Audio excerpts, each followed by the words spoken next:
to Abnormal Japan, a podcast based in Tokyo. We share all about our life in Japan while diving into abnormal topics. You can find our episodes on all major platforms as well as Podbean, YouTube, and Spoon Radio. Stay updated by following Abnormal Japan on Instagram, Twitter, and Facebook. Check out the blog site for more topic context. All the links will be in the description.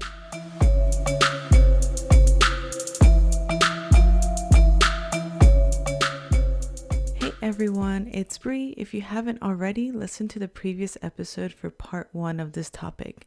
We left off discussing the binary, assigned sex, sexualities, and romantic attraction. In this episode, Gender and Sexuality 101 Part 2, Ashish and I dive deeper into gender and expression, the LGBTQ plus community here in Japan, and a personal Q&A about us. Alright, let's get on with it. Gender is conflated a lot with assigned sex because we talk about, biological sex in quotes. It operates more as a spectrum than most people are willing to admit or that they know about. But gender does not equal sex. So gender, yes, as a construct of understanding human expression, right, is a form of a box. Right? Okay. Gender is just a box.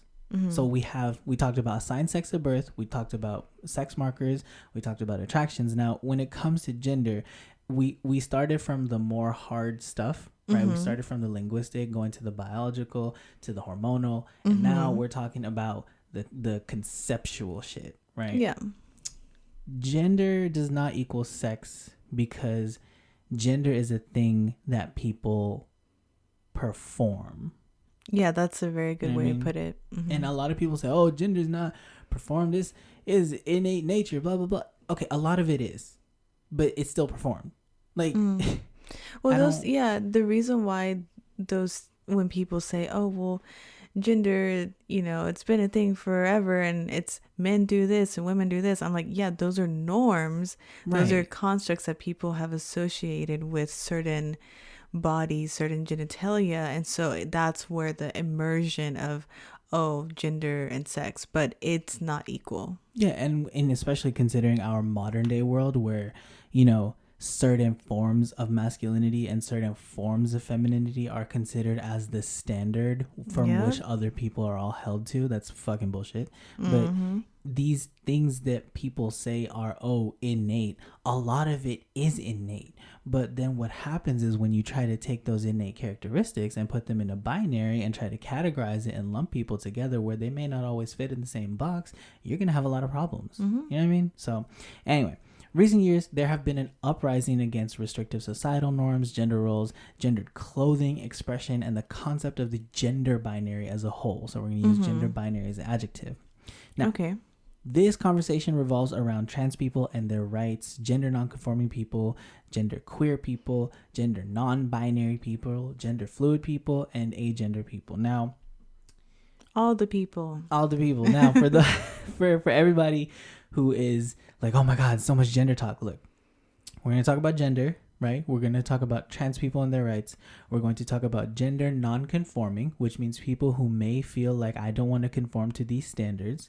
Gender queer, which means people who are queering gender, who are making it their own and performing it in their own way. Non-binary people, which means people who do not feel that they fit within the gender binary, right? Gender fluid people who kind of swim and float and make their own thing. And then agender people who feel that they do not internally mesh with the concepts of gender as they are presented. They're like, nah, I'm just a flesh sack. I don't know. I'm not agender. So I can't really, I can't really associate, but I understand. Okay. The gist of it. Those are the gist. Now, the binary way of viewing people as male, female, man, woman are being challenged everywhere in people's faces across borders and cultures, right? So there is a rich history of gender expansive and non-binary people throughout the world. If you look at Southeast Asia, if you look at East Asia, Native America, South America, all over the world, people have been beyond the, I guess, Eurocentric, mostly Christian worldview of man, woman, male, female, right? True. Because a lot of times historically there has been culture clashes, and then the dominant culture will, assign the values for the society that is moving forward. So anyone who's like not that is erased. So anything that their culture may have had gets erased, and they have to conform to the people in power and their values. Right. And this is also where it comes to corrective. So there's corrective measures put in place. Okay, so to broadly define gender, we can talk about the factors that come into the whole gender experience, that come into the gender performance or feeling, right? So we're going to start basic. Gender identity, right? Okay. So you have an ID card, Brie? Yeah. Right? So it has some information about you? Yeah, it does. It has right? some. Right, it has some. It has a little bit, right? Yeah. You show your ID card, people are like, all right, cool, this is your little signifier, right? Yeah, I mean, I try not to show my ID to people because they be trying to, do identity theft. Yeah, right. So identity is something that signifies, right? So gender identity is somebody's internal sense of identifying with their assigned sex at birth or without. So if you internally feel something, that is your gender identity. So whether you identify with being male, with being female, with being neither, with being both, with being fluid or anything else, right? Everybody has gender identity. Everybody. And even if that identity is not having one, like even if you're like, I don't have a sense of my gender, I don't think I have a gender, that is your gender identity. Like everybody has one. So for trans people, their sex assigned at birth and their gender identity don't match up. That's base level definition. Yes. So, gender identity. Now, again, I have to say this because, people want to talk about, trans people, blah, blah, blah, blah, blah. Look, everyone has one. If you identify as a man, that is your gender identity, right? Yeah. That's it. End of story. Okay.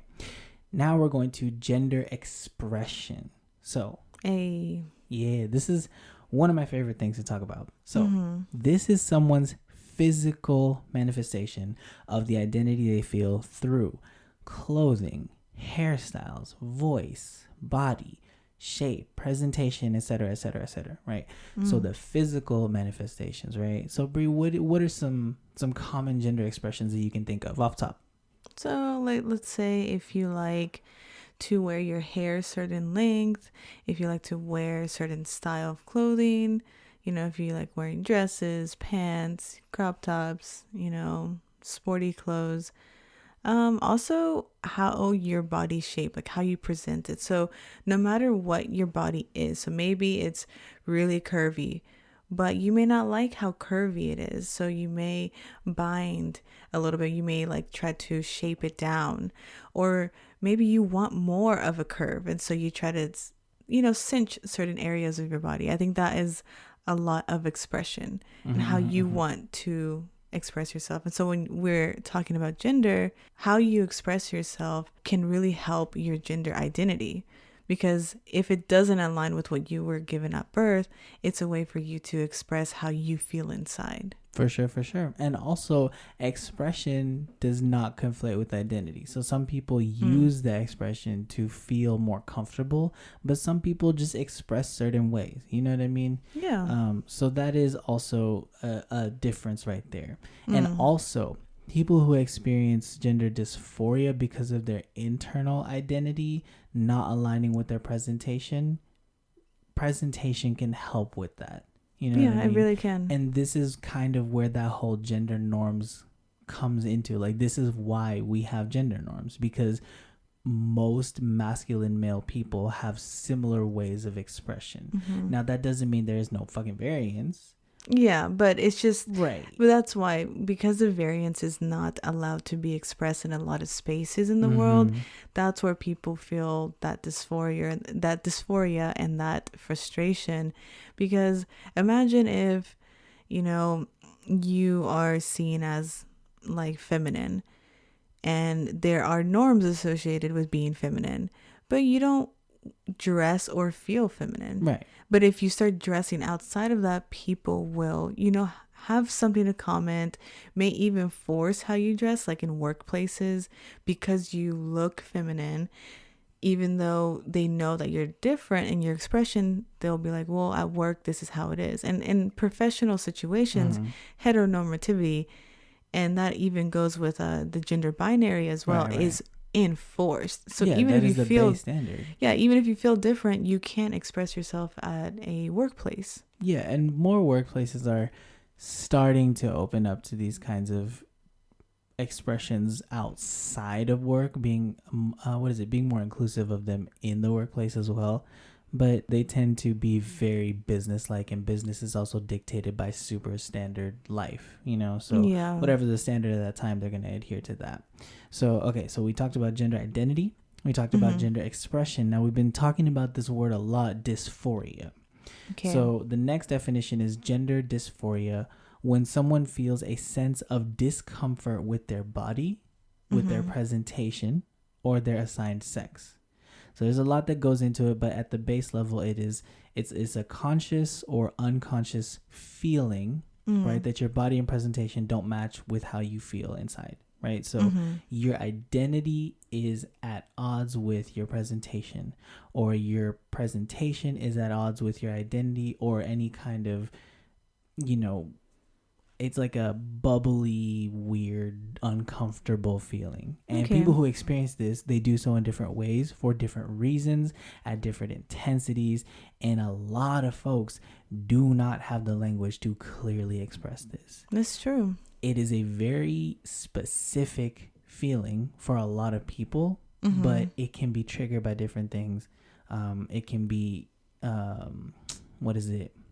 it can be repressed in different ways. So dysphoria is very specific to gender. This is not to be confused with like body dysmorphia. Sometimes they can overlap, but they're not the same. Yeah, dysmorphia is seeing your body as different than what it actually looks like in reality. Right. Having like a construed image of your body. Yes, and so the mental construct is similar, but they're separate. That's true. Things. They can often happen to the same person, but again, they're not like 100% correlated. So gender dysphoria, just that feeling of discomfort.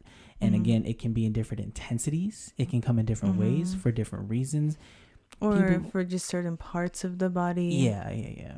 So that is dysphoria. So I have to ask, have you ever felt dysphoric in your body? I would say no. Not in my case. I've always felt like what I have on my body is what I feel like I also identify with and what I feel comfortable with. Okay. I did have some discomforts of growing up curvy post puberty, right? But what I had, I didn't feel discomfort on my own. Just it was only because society was like, oh, curvy. So that would be more about the expression, like how your gender was expressed. It was kind of hard to handle what people wanted from you. Yeah, I definitely had more.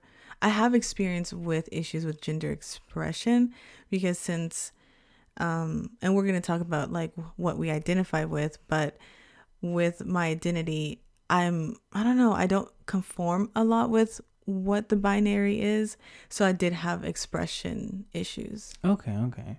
So in my sense, I didn't have the language for it, but I have experienced gender dysphoria, and it is and speaking from my personal experience, it's a very specific feeling that is different from other sense of discomfort. Like if my leg is falling asleep, like right now it's kind of falling asleep, that is a different feeling from being nauseous, right? So oh my that's goodness. what I'm saying. So dysphoria is kind of like, it can be nauseous, or it can be my leg falling asleep. You know what I'm saying? So it can be one of the other things. It can be both. It can, so it's a very specific feeling, and the more I'm able to tune into it, the more I'm able to identify it. So that's good. Yeah, and this also comes from, reflection. Because like I said, everybody has a gender identity, so you got to have a relationship with that. Yeah. Okay, so that's that. Now we're going to talk about gender euphoria, which is the opposite. So dysphoria, discomfort; euphoria, comfort or satisfaction, essentially. So when somebody feels a sense of satisfaction or euphoria, when they are affirmed in their experience with their gender identity and presentation, whatever it may be, if you are a gender non-conforming person or just non-binary person or a trans person, you know, whatever it may be, if you feel like, oh, I got to fucking express myself, or you know what, I'm comfortable in my skin today, that is a euphoria that you get. Yeah, So, and it can be very validating for a lot of people when you finally when you finally find like what your presentation is for yourself and being able to actually activate that and like do it out in public or even just in the safety of whatever space. I can see how that could be very satisfying for a lot of people. Yeah. So dysphoria, euphoria. Okay. Cool. Now, we have mentioned cishet before, so we're going to get into the conversations a little bit here. Cisgendered. This is not an insult. This just means somebody whose internal sense of gender aligns with their sex assigned at birth. So for you were saying, you know, you've never had that dysphoria. If you haven't had that dysphoria, that would fall under cisgender, basically. So, and this doesn't mean cis people can't be LGBT. Yeah, like, that's true. Just a gender thing. So you can be cis and bi. You can be cis and aromantic. You can be cis and polysexual. Like whatever. Yeah, that's true. Yeah. So it literally just means that what you were assigned at birth, gender associated with that sex, aligns, and you don't feel different. Right. You're Gucci with that. Like yeah, cool. like you're good. So when we say cishet, we're talking about cisgendered hetero people. That's very, yeah. Cool. Now, transgender. This is a broad category. So the definition of transgender, not transgendered, because that can be used as an insult towards people. When you're referring to trans people, say please trans people or transgender people. Please do not say transgendered people. It can be rude. Yeah. We don't need that shit. Anyway, so transgender is someone whose internal sense of gender does not align with their sex assigned at birth. Now, this is a label that encompasses a lot of genders, but if you don't identify as trans, that is a personal choice. That is okay.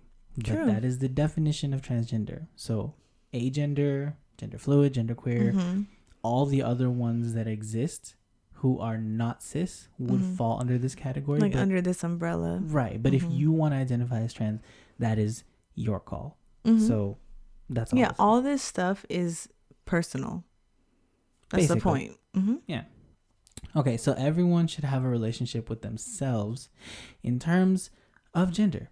I just feel that way because I think a lot of people, when they see trans stuff, they like freak out. They're like, "Oh my god, the trans are taking over." Yeah, like, I hate when people do that. I'm just like, you are triggered, and you think only LGBT people can be triggered, but you are also triggered, and your inner child is coming out. It's a tantrum. Anyway, that's like everybody should have a relationship with that, and this can be simple things like if you identify as a man, you know, learn how to change a tire, whatever, like whatever floats your boat. It is. Yeah, if you feel more feminine, you're like, I want to be feminine. I'm gonna bake a cake or whatever. Like yeah, and then those could also be switched if you feel like if those are switched, it actually means that for you. Yeah. So like again, do you make sure you have a relationship with that, because it's just one of the ways that we express ourselves. You know, it's one of the things that build up this multifaceted thing called personality. So like, yeah, policing each other can be a problem. It really can. And concepts of masculinity, femininity, these are essentially concepts. Like they're categories, and the categories have definitions which grow and expand and include people, and they can exclude people, and they can also be weaponized. So let's try not to weaponize things against each other, you know, because especially when it doesn't harm you. How someone identifies does not harm you, and I think we need to remember that, because if anything, not approving of these things and sharing your violent thoughts and prohibiting people from doing things and excluding people, that is violence. That is actually that is actually harming people. And another thing to keep in mind, just because you are learning about this and just because you are accepting of these things does not mean that you're any of this. True. So Just because you're an ally for the LGBTQ plus does not mean you are LGBTQ plus. And if that makes you feel better, if that makes you feel safer, because I know there's a lot of homophobia, transphobia, even within the LGBT community. Yeah, And really we is. have to, unlearn those things. So if you feel uncomfortable, just remember, no matter what you learn, that doesn't mean that to you. On the flip side, no matter how much you learn, you do not deserve respect automatically. Like, yes, I believe that everybody gets a base level of human respect. But if you are coming into a community that is already marginalized and you're like, oh my God, I learned all these things, and you don't get the response you expect, I'm sorry, people are people. Like, people aren't going to treat you a certain way just because you took the effort to learn about them. Mm-hmm. Just straight up. Yeah, anybody can be harmful, anybody can be disrespectful, and everyone can learn how to be a good person. Yeah, 1000%. Man, all right, so enough of the definitions. We've gone through a lot. So just a quick recap. We talked about gender binary, and we talked about binary in general. We talked about assigned sex at birth, right? Male, female, intersex, 1 in every 1,500, right? Then we talked about attractions, right? Sexuality and romantic attractions. Then we talked about gender. Got all kinds of definitions, identity, expression, dysphoria, all of that, right? Cis, trans. Now, because we live in Japan, True. We always tie it in. We got to. We are abnormal Japan for the time being. Anyway. I just gotta put that out there. So wherever we go, we'll be abnormal somewhere. True. All right. So we are going to talk about gender and sexuality in Japan. Now, in the States, there is a huge culture, and it's growing every day, of trying to spread awareness, create equity, and uplift marginalized groups, right? Now, we see this, and it's reflected in people living their truth, whatever it is. But I want to talk about Japan. Some history, current events, all that. And I want to compare it to where we're from. So, first off, we're recording this in the month of Pride. Happy Pride Month. Happy. Now, I want Pride to be a 365 thing, but I understand safety and all that. But in this household, it is. Oh yes. Anyway, Pride is a year-long thing, but one thing I will say: the more I'm learning about Stonewall, I have some issues with some things that are going on with Pride. True. I don't like it. Pride started as a riot. It did. It started with Marsha P. Johnson. She threw a brick. Took a brick and threw it. Brave as hell. Anyway, getting emotional over here. So, Pride is this month in the States, but in Tokyo we have, Japan, I believe, Pride was in May. Am I wrong? Yes, it was in May. Okay, and we went, and it was my first Pride. Was it your first Pride? Yeah, it was my first. We had our first Pride together. Oh my god. Okay, so I want to talk a little bit about our Pride experience. Do you want to go first? Or do you want me to go first? You go first. Okay, so I am not publicly out, but I guess I'm outing myself on this podcast. So, hi, how y'all doing? I'm Ashish. You've already heard me at the beginning. So we went to Tokyo Pride, and I was very nervous. I was so nervous. I wasn't expressing, presenting, nothing. I was just a regular old me. If you know me, I looked how I looked all the time. So I just went. Yeah, we both just went. We were just like, fuck it, let's go. And we are cis passing, hetero passing. Yeah, cishet passing. Cishet passing. So it's hard to be in these kind of spaces when people don't see your intersection. Yes, and also shout out to Erica Hart and Ebony. They actually create a culture wherever they go of asking for people's pronouns, because you never know, you never want to assume. So if you want to be a performative ally, you want to go around and ask people for their pronouns when you meet them or put them in your bio, that is one way to kind of make that a safe place for people who are all kinds of LGBT.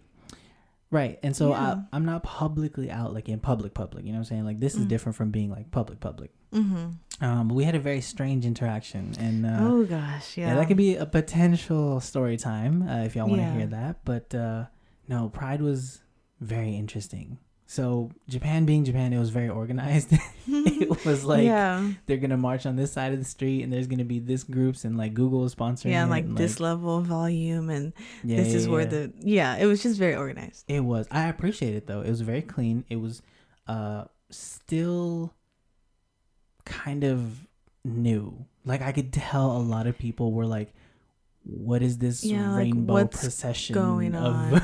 Actually, in Japan, there's a huge asexual community here. So amongst all the rainbow flags, I saw a lot of the I think it's like purple, white, or gray, and black. Correct me if I'm wrong, but it was the asexual flag, and there's a huge community here. So that was a new experience for me too, because I've always heard of people who are asexual, but seeing that many people, especially in Japan, where people are super conservative and also like very reserved Yeah, that's and true. I didn't think about introverted, that. it was huge to see people just out and being like, Yeah. I am this. And I think that was very brave of them. Yeah, they had all kinds of merch. They had all of the things, all of the shirts, the All the bags. Like, flags. yeah, it was really cool. And oh, actually, that reminds me. On a little side note, there's a page I follow on Facebook, and it's a Pokemon page. I don't play Pokemon, but I love like Pokemon culture. It's called By Gender Beedrill, which is cute. They made a bunch of Pokeball designs with the Pride flag themes. Oh, that's cool. It's precious. It's so precious.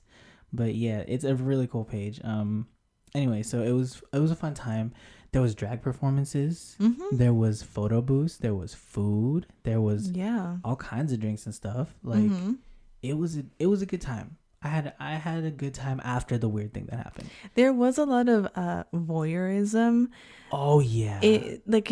For me, it wasn't a fully safe space because there was a lot of tourism of the LGBTQ plus community. Like, oh, these are the gays. Yeah, let's take photos, and it was a lot of non-consensual photo taking. Yeah, and a lot of sexualization of that, and I'm not surprised that shit happens everywhere. Right. But when I saw that, I was like, yeah, I don't feel fully safe here. Yeah, there were two dope ass drag queens. They were just killing it.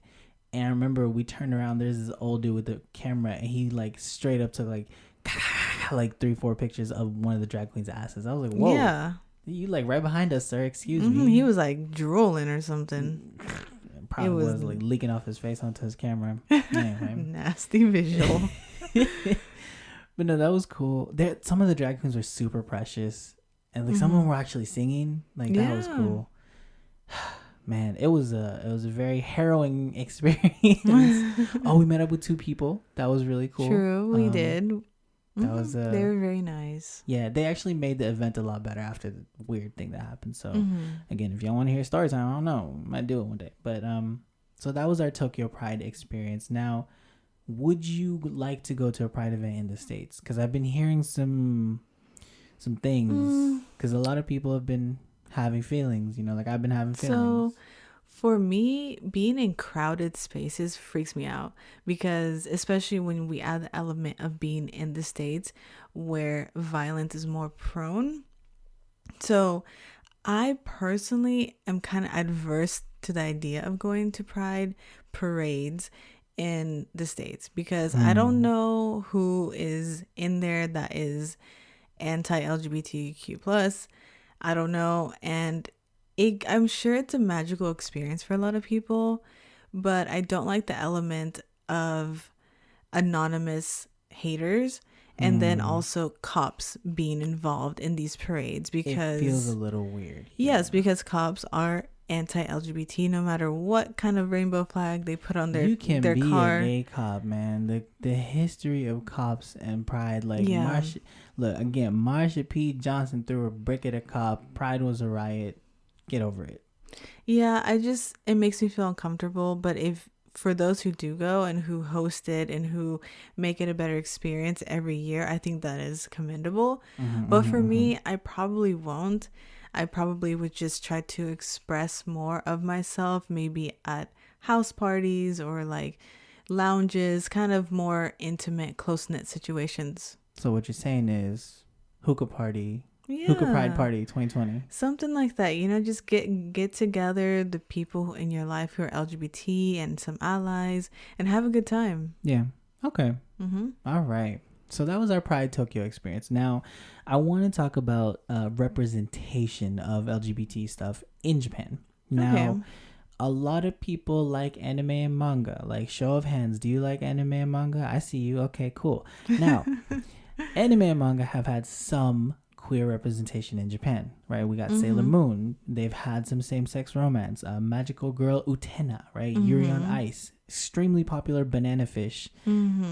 But a lot of this is sexualized. True. It is extremely sexualized, to say the least. And they tend to harbor negative tropes and stereotypes. A lot of the representation comes from people making their own art. So like fan manga and using the art styles. But in terms of the actual official representation of the actual market and the publishing, it's not great. It has a lot of work to do. Yes. Because a lot of people associate LGBT anything and anime and manga as a sexual experience. Always. And that is a very relevant part of LGBT issues, right? But I think the way it's handled is not ideal. It is less than ideal in some cases. It's directly harmful in a lot. Anyway, so there is a article that I'm going to reference for certain quotes, and this is about the history of representation of LGBT stuff in Japan. Okay. So, well, again, links are all in the show notes, and this is from The Artifice, right? Anime queer representation. So before World War II, and this is just me talking, I'm about to get into quotes, but before World War II, Japan was super traditional, and a lot of those things have kind of filtered down into the modern Japanese society, right? So family values have been huge, and this is for literally anywhere in Asia, but we're talking about Japan specifically. So it says here, there has been roots of Confucianism in Japanese like family ideology. So the traditional Japanese family system was a basic unit, right? So you know how you have the nuclear family? So in Japanese society, a family unit was like considered like super important, and Confucianism is all about, you know, family and society and respecting your elders and social hierarchy, all that. But during the Meiji Constitution, right, 1890, this enforced various familial duties based on gender and seniority. Right? Intergender roles. Exactly. So the old system was abolished in post-war Japan, right? So World War II happened, post-war Japan, new era, technically, right? But a lot of these traditions continue. Like I said, there's a lot of trickle down, right? Whether it's social norms, gender norms, society.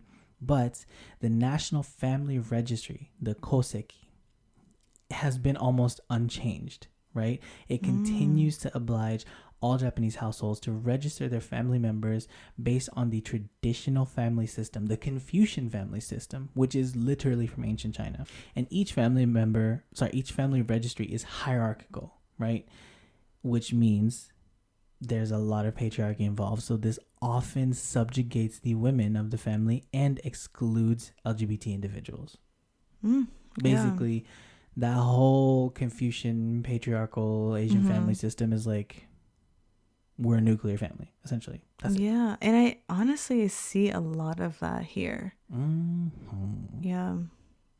So yeah, and then also the Meiji Constitution and the French-influenced Keikon Code, which I believe is not as valid in legality anymore, right? Okay. But the Meiji Constitution still has legal precedent. But the Meiji Constitution and the French-influenced Keikon Code of 1881 condemned homosexuality as a deviant act, right? And it demoralized men from appropriating femininity. Unfortunately, not a lot is known about queerness between women in early Japan, but it has been suggested that as long as women had children, they were allowed to engage in same-gender romance. So essentially, men had to be men, women had to be women. As long as your roles in the family and to society were performed, you can be gay when you want on your free time. See, that actually makes a lot of sense of how I see LGBT in Japan, because a lot of it is hidden and only in certain spaces. Right. But you wouldn't tell, because, okay, I'm not saying that LGBT has like a look, but as people are expressing it more, you kind of do see the variations of the look, right? So, but in Japan, you don't see LGBTQ plus expression.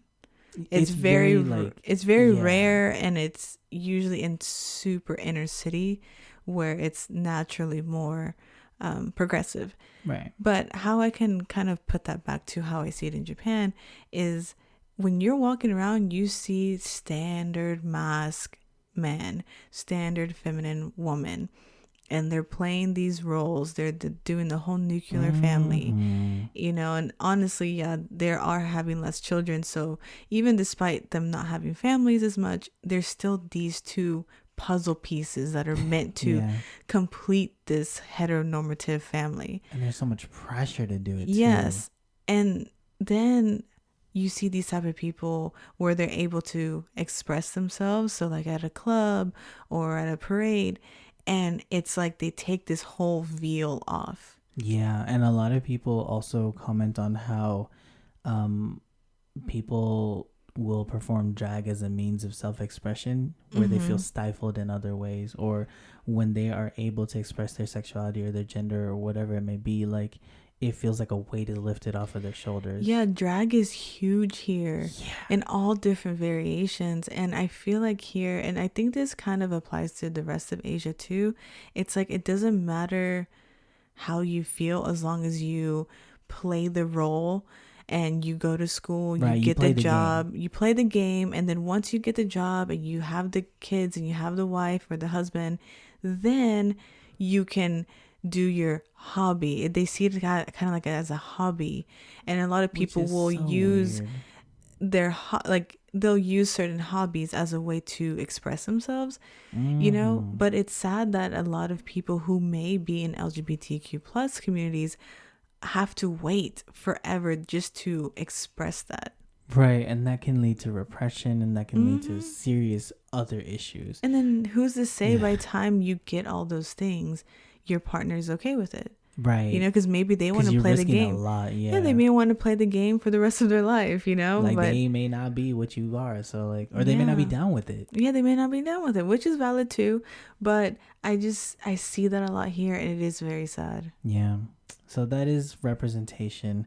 I do want to talk about gender and sex in society. Now, we're going to talk about some legalities and we're going to go through as well. But Okay. I was not able to confirm certain statements that I was seeing on the internet by a lot of individuals. But Okay. we'll get to that in a second. So, there is no definitive like law against homosexuality, which is just homosexuality. So there's no, in Japan, as far as I can tell, there's no anti-gay law of any kind. Okay. Right. But the federal age of consent for Japan is 13 years old under the Japanese Criminal Law Code. Now, municipalities, so like different prefectures, different governments, different local area governments, in particular Tokyo that is mentioned here, there is a youth protection law. So that means in individual areas, like within prefectures and all that other like different governing organizations, they prohibit sexual activity with youths who are under 18. Okay. In most circumstances. And yeah, and I can see that too, because I remember seeing some interviews where people are like, hey, did you know that the age of consent is 13 in Japan? And even Japanese citizens and nationals and, people who are born here are surprised to hear that. They're like, wait, no, I thought it was 18. Right, because there's a discrepancy. Yeah, exactly. And so there is that, but that is also good to know. That's good to know because, 1000%. even though maybe 18 in your area, maybe if something happens to somebody in a different area and they don't have the youth protection law, Right. that's where it can get messy. Exactly. Now, the statement I was talking about earlier mentioned the age of consent for LGBT individuals. A lot of people were saying that the age of consent for LGBT individuals is bumped above the youth protection law, which means something about you have to be 20 or 21 plus. But I couldn't find any like legal verification for that information. That was a lot of hearsay. So I put down the official things that I was able to find: the federal consent age, the youth protection law consent age, and specifically Tokyo and other prefectures where they have bumped that age up, right, for legal grounds. I couldn't find anything about it, but I've seen at least 2 or 3 places that were mentioning that. So that is a form of semi-discrimination. That is, because if the youth protection law is for 18, But if you're LGBT, you don't have protections until you're, what, 20, you said? That's what people are saying. I think it's or like you can't consent until you're 20. right. I think what happens is how they enforce it versus the actual legality. So I think people didn't clarify. It's the internet, so I think Yeah, they might have been talking this is about all alleged. This is just yeah, what we like found. the legal code, like the criminal law code and the youth protection law. Those are on paper, so that's legit. But the things I was saying, it might have been about how it was being enforced at that time. So as far as I can know and research, there's no law against racial discrimination in Japan, which this is true. Whole problem. We can talk about that in a whole different episode. Yeah, that I don't even want to go there. But in terms of LGBTQ protections, there have been a few steps forward. Despite some weirdness about it as a whole, to adopting LGBT members as a part of larger society. So the sources for this information comes mostly from Wikipedia, which has further sources. But in 2013, Yodogawa-ku, I believe, in Osaka, became the first Japanese government area to pass a resolution officiating support for LGBT people. So this means LGBT people are officially to be included within larger work and society areas. So this means good. LGBT sensitivity training for people who work in that area. Wow. And also diversity programs for that. Wow. Right? Dope. Yeah, that is really important. And then in October 2018, so last year, the Tokyo Metropolitan Government passed a law prohibiting discrimination of people on the basis of sexual orientation and gender identity. So again, sexual orientation, sexuality, gender identity, you can't discriminate people for that. That's what it needs to be everywhere. Right. And the law was scheduled to take effect in April of this year, right? Which means the government is actively trying to raise awareness of LGBT people and to make sure that human rights values are being respected, especially with the Olympics coming up. They don't want that to be a problem. I have a sneaky suspicion that they're only doing that because of that. Oh, we can talk about that too. That's a whole... Yeah, but regardless, I appreciate that. That's another step. The more steps, the better. And now that was for the Tokyo Prefecture as a whole. Okay. The law outlaws hate speech in public, but before this, Shibuya and Setagaya, which are two, I guess, city ordinances, they had already passed explicit protections for LGBT people. So now this is the rest of the Tokyo Prefecture state. And that kind of makes sense. You see a lot more LGBT people in those areas right now. Shibuya is huge. And the one right before Shibuya, not Omote-san though, but the other one that I really like, I want to visit, like, man, it's just a quirky area. And you can tell, like, there's probably some gay people in there. Like, my gaydar is just like, bing, bing, bing, bing, bing, bing, bing. Yeah. No, it's cool. The people are cool there. Yeah, so I appreciate that, and I do think it is something to do with the Olympics. I really there's something to that. All right, so December. Look good. Yeah. All right, December 2018. 4 political parties, right? The Constitutional Democratic Party, Democratic Party for the People, the Communist Party, and the Liberal Party, and a lot of other independents introduced a bill to the House of Representatives. I cannot read the Japanese, but it is essentially prohibiting discrimination, harassment, and bullying at schools based on your sexuality. So if you have gay students, you can't bully them. Like, you have to take measures to stop that as a staff member. That's good. Right. March 2019, banning of discrimination against sexual minorities in Ibaraki Prefecture. And then in 2002, this is kind of a negative thing. A law was passed allowing trans people to change their gender on their legal documents. Okay. But the approval for this change requires sex reassignment surgery. So to change the gender marker on your identity as a trans person, you have to undergo physical reassignment surgery, sterilization, and other criteria.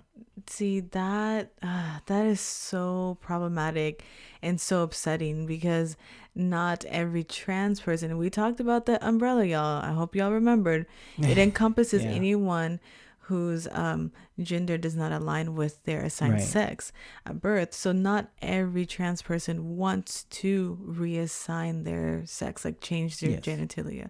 So that is so problematic. And I understand why somebody might say, well, if you're going to do this, you're going to be this. But that is also from a binary standpoint. And okay, this is how it can affect trans people. Like, let's say, like in normal life, let's say you identify as a woman, you know, you're a trans woman, Right. and you want to go to a female only, girl only, woman only club, because there are those things in Japan, yes. especially if it's like an LGBTQ plus club.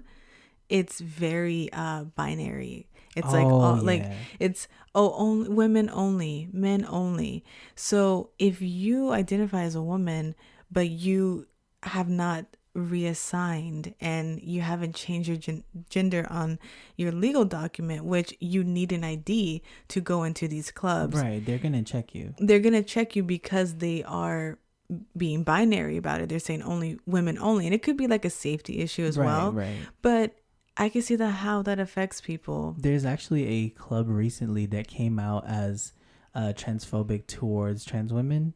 It was a lesbian bar. Gosh. Yeah, it was. I saw it on Facebook recently. Sounds like a turf zone. Essentially, it was a turf bar. Yeah, like they got surf and turf. Anyway, the turfs are just what's the term? Trans exclusionary radical feminist. Yeah, so transphobic feminist. Basically. But yeah, it was a surf and turf bar. You know.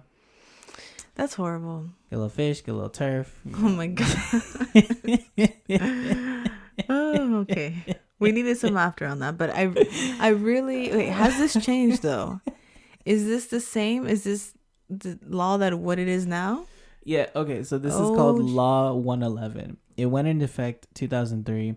Recently, somebody challenged it in the Supreme Court of Japan, but the Supreme Court decided to uphold Law 111 in January of this year. Wow, yikes. Yes. Okay.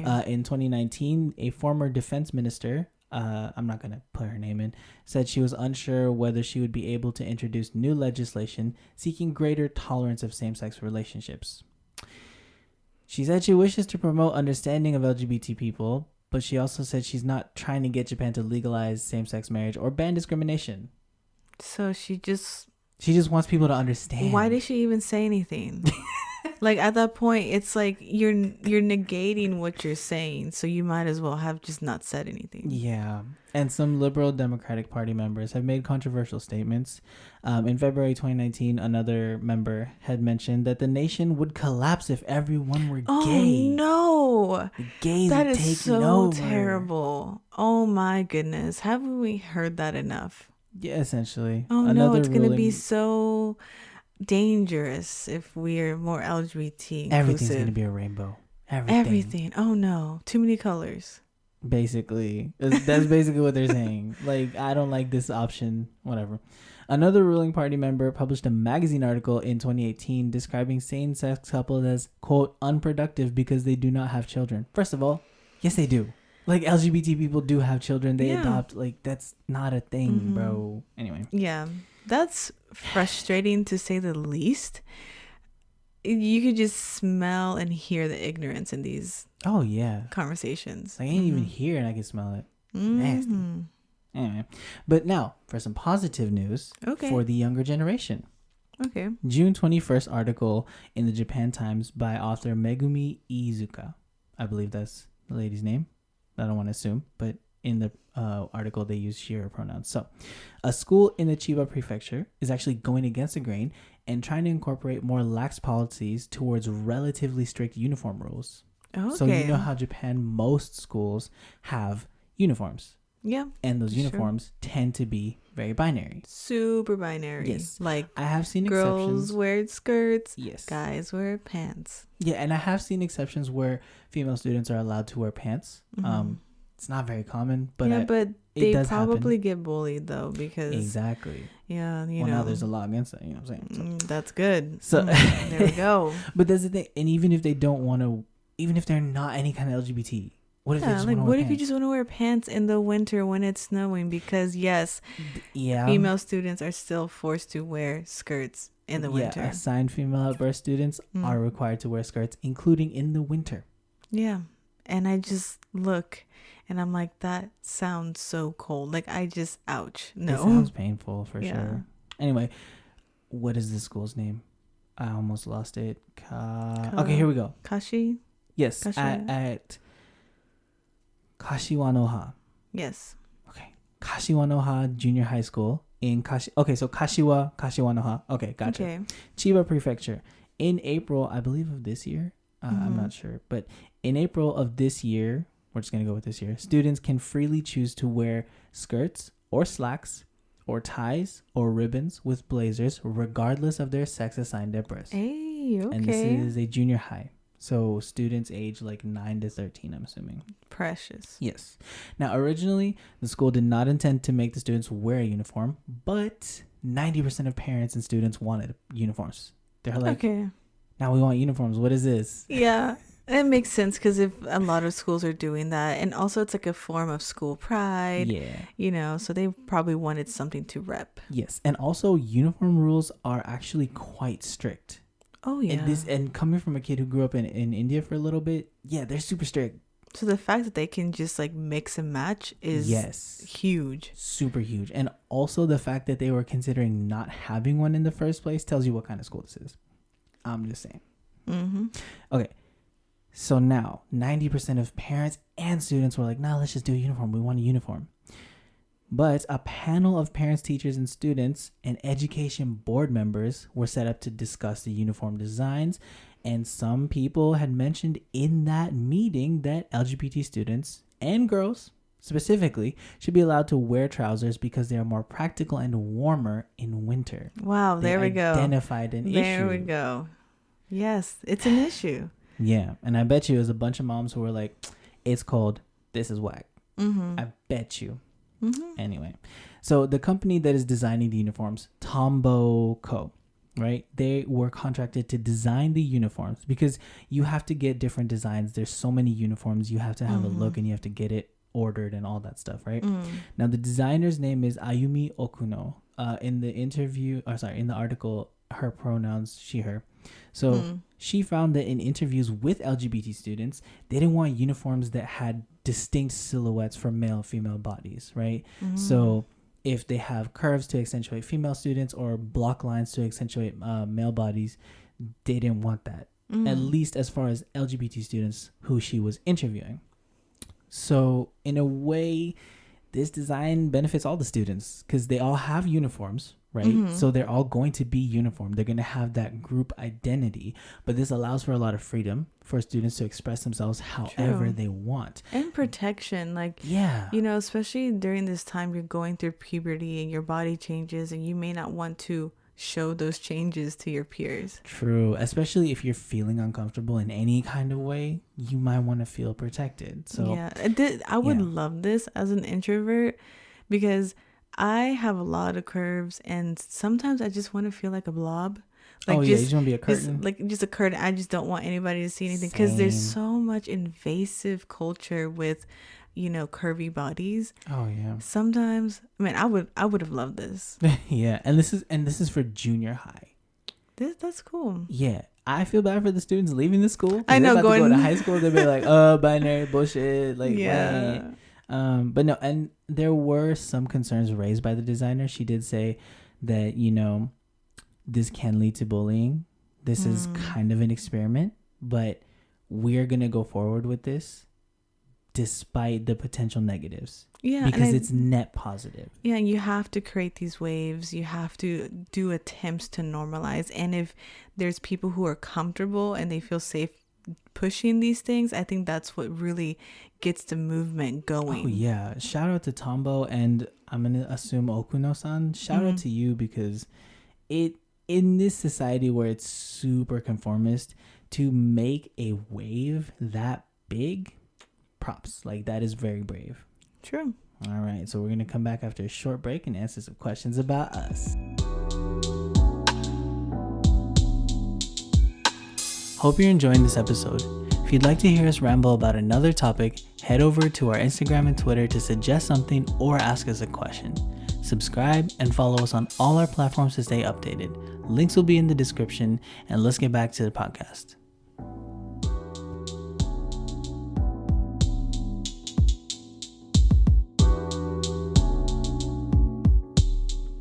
And we're back. How you doing? How are y'all doing? We're good. We just took a mini little break. Little hiatus, because I was saying my leg was falling asleep earlier. So yeah, we had to get some space, and we're back now. So right now we're going to talk about Q and A. So Q stands for queer, and A stands for answers. So we got queer answers for y'all. So first question. Right? Okay. We open the show with our pronouns, right? So what are your pronouns and why, how do you identify in terms of gender?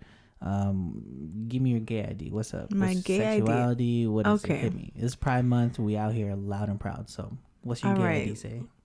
So my pronouns are she, her, and I am cisgender. Okay. So I was assigned female at birth, and I identify as a woman. It's aligned. My sexuality is bisexual, although that is just what I'm comfortable saying as ease of communication with people like I don't know, or just people I'm not fully comfortable with. Right. But I do align more on the pansexuality. Okay. Yeah, that's something I'm still coming into terms with, because I did recently come out about, like, publicly about my bisexuality last year in October. So, and then I came to terms with it on my own in 2016. Dang. Okay. Yeah, so I'm still a gayby is what they call it. Yeah, gayby. Yeah, so that's my gay ID. All right. What's your gay ID? Oh my god. Okay, so I opened the show with my pronouns as he, they, right? Now for all y'all fucking Shakespeare experts out here who says they is a plural pronoun, it's not.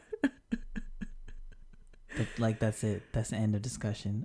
It can be used as singular. Yeah, it's been used as anyway. People want to pretend like they know English. There have actually been issues of publishers who refuse to put they them pronouns in people's bios or accept their projects. I'm just like, that's bigots. Bigots. It's what it is. I mean, I don't like it's. It doesn't harm anyone. It doesn't harm anyone. What's the big deal? It's just fucking grammar Nazis anyway. And real Nazis. I don't.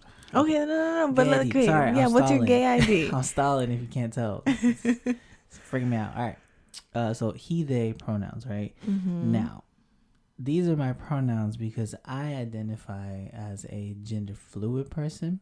Okay. Right. So that is a non-binary term. I was assigned male at birth. And growing up, that has not always been how I felt. I never had the language for it. I remember, man, I got a whole thing I wrote, but like I remember course corrections. Like that's what I call them. So like when people enforce gender norms on you as a non-binary person, or as like it falls under trans. I don't identify as a trans person. That's just me. But when you live in a world, especially with South Asian parents, like it's very like they want to quote unquote protect you, but they want to protect you from like yourself, essentially. Like they don't want you to know who the fuck you are. And it comes from a good intention, but we're not about intentions here, we're about impact. So like for me growing up, a lot of course correction came from like, oh, stop acting so girly, or stop acting so gay, or don't bring don't bring a gay boyfriend home. I'm like, the fuck? Like the fuck? What? Like, no, let me be me. But my thing is, for me as a gender fluid person, like that flows all over the place. The only pronouns I'm comfortable using are he, they. I do identify as she sometimes, but I understand people may take umbrage. They might be like, I don't want to talk to you anyway. I understand, and to respect those people, I'm like, I'm still playing with pronouns, you know what I'm saying? So right now, and it's a safety thing, they. Yeah. So that cover everything. Let's see, what's my gay ID? I got he, they. Your sexuality. What's your sexuality? Right. I'm a skillet. I'm a little pan, little frying pan, Okay. Yeah, and the thing is, for the longest time, I thought I was just straight. But the reason I thought I was straight is because I had an experimental phase. So I was like, oh, let me try this. And I was like, this is nice, but like, I thought I wasn't any kind of like queer because turns out those experiments were meaningful but not like lastingly meaningful. But also Okay. I didn't realize, oh, okay, those experiences weren't something that would alter my personality or my being, but it was Mm-hmm. so important to happen. But I was like, oh, that means that's just not me. But I'm like, Mm-hmm. you gotta look at the big picture. The fact that you did it is like it's not like just straight. You know what I mean? So Yeah. for me, it's coming to terms with my pansexuality is the fact that like I don't know. It's like I have never, if I'm attracted to somebody, like what they look like, how they feel has never been an issue for me. So for me, that's Yeah. just like that's just pansexual. Like it's just I don't give a shit like what you are as a human being. Like we consenting adults. That's it. Yeah. You know. True. So that's my gay ID. Assigned male at birth. He they gender fluid. Boom. Yeah, that's it. That's it. cool. Yeah, and if anything, that goes to show that even if you identify as heterosexual at a point of time, exploration still is for you. Like, just because you're hetero doesn't mean you can't explore. You know, I know we often have more space and acceptance for those who are LGBT plus to explore. Like, oh yeah, maybe you're not just bi, maybe you're not just this. But we should also allow people who think they're hetero to explore, just to make sure that that's how they feel. Right. And because sometimes people don't even think of any other options, you know, and then when they Yeah, that's true. That's experience true. something, they're like, whoa, and it like shakes up their world and they're so confused. So I think exploration throughout your life is important. Yeah, and in a non-exploitive way. You know what I mean? Like if somebody's True. exploiting you, that's different from like somebody trying to figure themselves out. Yeah. And they're not mutually exclusive either. You know Mm-hmm. what I mean? So like you got to be aware of how people navigate those kinds of situations cuz Mm-hmm. unfortunately because LGBT people are a marginalized group, there's a lot of predation that happens in it and you know, it's part of the trade. Like sometimes people are just gonna be shit people. Yeah. Yeah, it's It's a whatever. human thing. Now the next question is a two-part question. Okay. Do you have any advice for people living in conservative areas who might be questioning their sexuality or their gender? And this is regardless of age, because teens and minors, I feel like, is a different set of advice from adults. Mm-hmm. So for people living in conservative areas, like, you know, the middle states or, you know, Asia or, you know, have unsafe family situations, what is your advice for people who might be questioning their sexuality or gender? So I would say explore in private first because it can be exciting. And sometimes when you start to figure out like, oh, I may be this kind of sexuality, I may fit in this gender terms, whatever it is, kind of figure it out with yourself first. Because if you tell certain conservative people, they may gaslight you to think that that's not how you feel, you know? And so pretty much what I'm trying to say is like, figure yourself out and be strong with it first before you share it with somebody else, because not everyone is a good person, especially if you're in a conservative area or you have like a toxic family. I would say safety over anything, but that doesn't mean to minimize or hide your pride. Just find safe spaces, you know. It could be certain parts of the day or certain areas of your life, you know, certain friends, certain family members, and kind of, you know, be open in those areas. And then slowly enough, you'll be strong enough no matter the area. So I would say just be comfortable and accept yourself first. Because if you don't accept yourself, if someone tells you, hey, that's not right, you're gonna get scared and you may be in denial, which is kind of what happened with me, is that there was a lot of denial on my part. So just be strong. Okay, that's pretty solid advice. Yeah, and it's important to have those people that you can confide in, You know, Mm-hmm. I 100% understand that. I don't know if I have any advice because I've, well, I guess I do have some advice. You know, you don't have to have all the answers. True. Because especially for myself, a lot of my, um, a lot of my like gender stuff and sexuality stuff, it's always been there, but I've never had the language to kind of address the things that I went through. And it was always feeling like there was something about me that is different, but I couldn't identify what it was. And it wasn't like a concrete feeling. Now I know that like it, to me, it was always when I was being socialized as, okay, this is the male thing to do.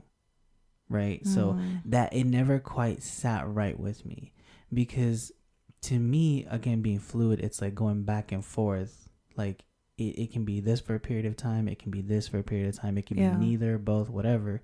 So I remember like constantly being socialized as like, okay, you're just male. That's it. I remember feeling very limited. I was like, oh, but what if I don't want to do this? Like, what if I'm not feeling this? And like, that's a whole issue of like, you know, teaching your kids how to say no to things they don't want to do, or like allowing your kids to have the space to express themselves how they want to.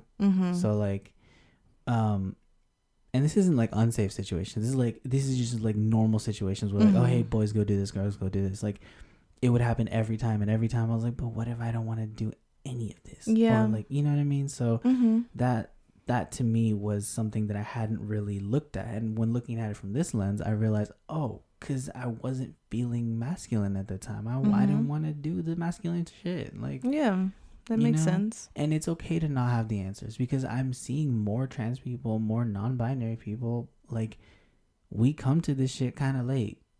You know? Because there's a lot of repression from, you know, you like the person, but also from society.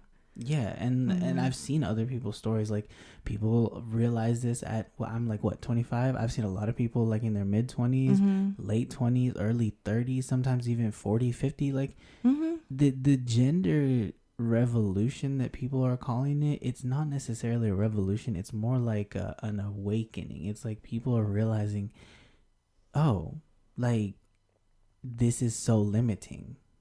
Like, why do I have to settle for this? And so in that exploration, I want people to know, you know, if you're questioning whether it's sexuality, whether it's gender identity, whether it's, you know, if you're asexual or aromantic, like these are valid things, and you don't have to know everything right away because you're never going to know everything. Yeah. You know and I mean? feel like it may feel like this is all happening at once. That's how it felt for me. I know that. And that's valid in itself too. But I will say, like, how do we expect people to like even know what they are when everything's given to them? You know, you are born into, oh, you're automatically seen as heterosexual. You're automatically seen as a certain gender, which is assigned by your assigned sex. So all these things are already given to you. That's why a lot of people say it's like innate, but it's more so that's just the only language you've had since you were born. You know, so whenever people are raising their children, they never think, well, I won't say never. They often don't think, is this child going to be gay or bi? They just assume, oh, they're heterosexual. And then they try to pair them up with the opposite gender as like a cute play date. And yeah, and people say like LGBT is being pushed onto kids. You got the whole like, I'm daddy's little cutie pie, or like I'm mom. Like you have little baby things that are sexualizing their gender and their shit. Like what? Or like, you know, where you're like, oh, do you think that person's cute? Are you flirting with that opposite sex friend? And it's just assuming, first off, you're sexualizing minors, but oh my God, that's so you know, third off, you're also assuming their sexuality. And so when these things are just given to us and you're not allowed to question, you know, after a while, you get conditioned to think that way and you don't really question it, because why would you question something when everything is kind of laid out for you. If things are just working and you may think, oh, everything's been fine, so why would I question it? Yeah. But when you start questioning it and you start thinking for yourself, which is often, when you leave the house, or for people who don't, let's say your university period, or when you become 20, like whatever that point of time is for you, that's where you see a lot of this, or sometimes it's post divorce or whatever. Right. Like it's never something that you just do. Like Yeah. it's always a journey. Like it starts somewhere, So I don't know. That's what I would have to say about that. I feel you. I think that's pretty solid advice. I think it's pretty solid advice coming from both ends. And I don't know, like one thing I would say just to tack on is like, if you're going through a journey or something, just try to be the version of yourself that you would want your younger self to look up to. You know what I mean? Like, yeah. Because I feel like that's always that's a pretty good radar to figure out like what you want, Yeah. But yeah. And having the language is really important, because imagine for those of us and those of you who are in LGBT growing up without that language. Like, I didn't know what bisexual was. So I felt like there was something wrong with me. I was like, wait a second, what am I doing? And just imagine if I had that language ahead of time, I wouldn't feel weird. I wouldn't feel isolated or, shamed. I would just be like, oh, that's for me. And so for those of you who think there's way too many terms or whatever, just see it as, well, those are all things you're not. Yeah, that's true. Like you don't have, like, just because there's more terms than you feel comfortable with doesn't mean they're for you. Like it's like not everything is for you. Yeah, not everyone is comfortable with the first stop, and that first stop is heterosexuality. So what if you're like, wait, that's not it? Then you just keep going until you find your own, and if you don't, make your own. And I just don't see why it's such a big deal to make your own. I know it can get out of hand. I know people, there's all sorts of people, but I still think people have that right to personalize it for themselves. Next question is, considering how people aren't aware of a lot of these issues, what is some advice you have for non-LGBT members who are open to learning information, whether that's for people in their lives or, just to be more open-minded? And what is some advice, like some do's and don'ts for non-LGBT people who are willing to gather information? My number one thing would be don't assume. Don't assume pronouns, sexuality, identities. That's the first step, no matter how a person looks. And also don't feel like you deserve to know either. So even if you ask someone, hey, what are your pronouns or what's your sexuality? People don't have to tell you, and those would be my top two. Now, for learning more about issues and being more aware and being more up to date, is follow people who are leading these movements, who are speaking about these issues, like sex educators, LGBT educators. Also, another point, don't put labor on LGBT people. Yes, they know information, but they're not obligated to tell you how to get that information. Google is your friend. Use Google, and there you go. Yeah, we have the same Google. Literally. Well, for most countries. So yeah, that's true. Okay, no, I won't say we all have the same. We got the same service, is what I'll say. Yeah. So, like I said, don't assume. Don't feel like you deserve answers, and make sure you are actively learning on your own.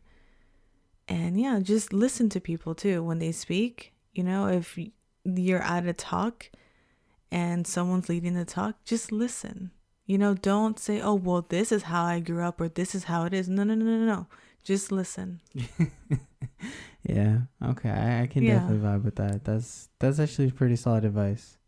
On my end, I've thought about this a lot because I've been slowly more and more outspoken about LGBT things, especially in the brown community, because I've noticed that I tend to vibe well with queer brown people, or at least allies of queerness in the brown community, because in the South Asian brown community, right? I'm not talking about like Hispanic brown community. In the brown community that I belong to, there's a lot of like really sort of strictness when it comes to like anything gender or sexuality related. It's very basic, no frills, you do what we expect you to kind of thing. And there's a lot of rebellion. Like there's a huge LGBT movement in India, Bangladesh, Pakistan, all over the place, right? Brown queer pride is a whole thing. It is flamboyant, over the top, problematic. It's all encompassing, right? But when I think about what advice I would give to people, I genuinely don't have any, except for the last point that you made, is just listen to people, you know? Yeah. Because, like, you may not relate, you may not understand, but if you're willing to let the other person speak, you're giving them a space to share basic humanity. And I feel like because LGBT people across the board are kind of dehumanized or hypersexualized, sometimes if you're not aware of that community, or if you're not an ally, or if you don't have people who are in it, you know, it can be very easy to kind of fall back onto the general worldview towards LGBT people. So I guess my biggest advice would be just to listen to people, and also continue actively listening to people. So I think the point that you made about sex educators, about LGBT activists, queer history, like all of that, it's readily available. So if you feel like this is something that affects you, like if you are not an LGBT person, but you feel like LGBT issues affect you in some kind of way, just listen and do your research, you know, be respectful, because it is a real thing. Like real people's lives are affected by how they're raised, and how people treat them, and how people enact violence on them, and how they limit their life. Yeah. And so that's the only advice I would have. It's hard because I love talking and I love giving advice, but the only thing I could come up with is like, you know, sometimes you got to step back and just listen, you know. It's not always about you. That's very true. So you said you are a cis woman, right? Yes. So as a cis person, what is something for you, like a personal way, and then a general way? How can cis folks be more open to trans and non-binary experiences? So first, I would recommend by taking off the black and white lens, because especially as a cis person, you are already like affirmed, like you already know what you are. It's affirmed by society.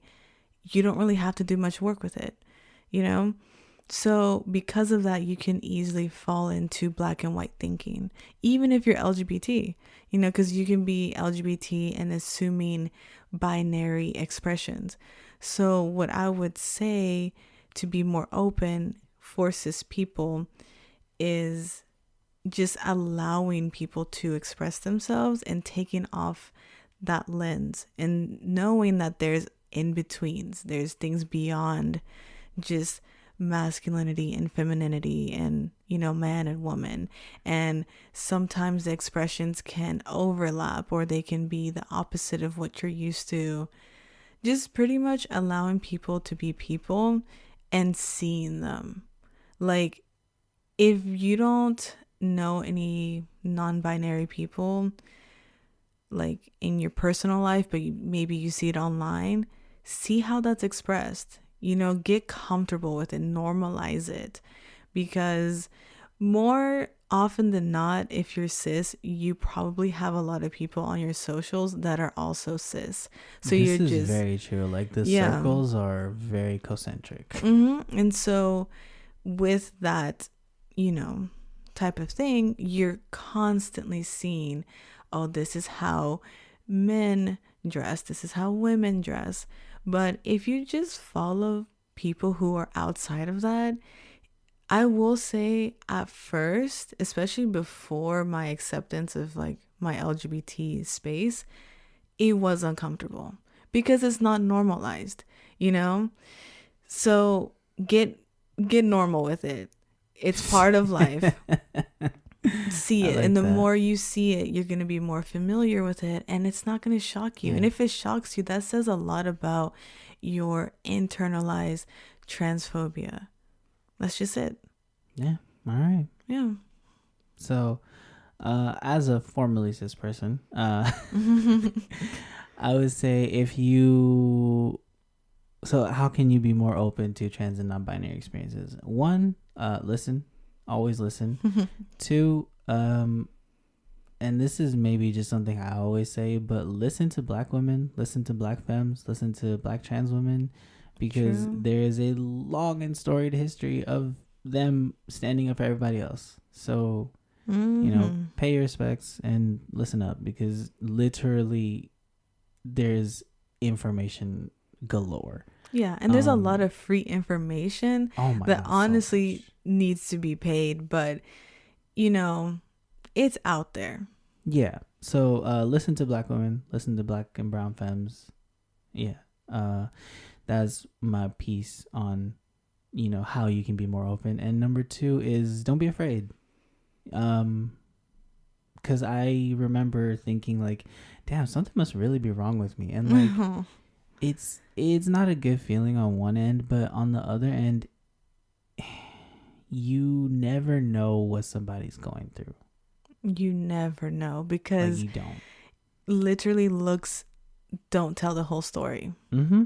And so that is my advice. You know, number one, listen to Black and brown femmes. Number two, just, you never know what's going on, so just be respectful to everybody, and you can feel however you want to feel. But like, if somebody said some shit to you that you didn't like, how would you feel? Don't do that to other people. Don't make people feel uncomfortable, you know? Like, it's not necessary. Like, what are you trying to do? You trying to prove a point? Are you trying to get like an ego boner? Like, probably that's what it is. I don't know. So that's my thing. And then also, it is cool and great that everybody loves RuPaul, and it's cool and great that everybody loves Pride, but you know, these are all the performative aspects of queerness. True. I would say the biggest thing about non-binary, trans, and LGBT experiences as a whole is that it's not just Pride. Like, yes, it's cool if you're down with Pride. You're like, yeah, go gayness. It's the summer. Let's all be happy and fun. And yeah. And then, you know, July, August, September, all those other months come along and you don't say a single thing about trans rights. You don't say a single thing about anything else. That's fake. So also, like, what are you doing in your familial spaces? Are you calling out the uncle who's homophobic? What about in your workplace? Are you calling out your transphobic boss? Like, you know, these kind of things are natural and easy things to do in your life if you're privileged. If you're in a privileged identity and space, call out these people. That's a form of allyship. That's a form of activism. You don't necessarily have to be out on the streets and doing stuff. If you want to, go for it. But to be cool with Pride and gayness for like a point of the year, but then not call out your coworker who's problematic, or call out yourself. Like, I've said some fuck shit. Like, I really have. Yeah. And we all have.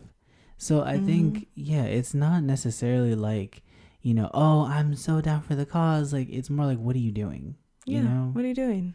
And it's one thing to post on social media, but like, you know, when you have these thoughts, are you checking your thoughts? Are you checking your family members? Like you were saying, it's, so that's my advice. Like, this is one way. Those are a couple ways to be more open. There's 1.5 million ways, but those are pretty solid ones. How'd you feel about my episode? What do you think? I liked it. Thanks for hosting this episode. Oh, thank you. I did a lot of work. I feel like at this point of our season, we have kind of relaxed. We're just kind of talking freely. Because when you start a podcast, it's hi, yeah, this is us. This is what it is. Yeah. So if you have gotten to this point, thank you for listening. Yes, thank you so much. You know, you've seen our growth even in one season. So yeah, thank you for hosting it. And yeah. Oh, okay. We'll see y'all later.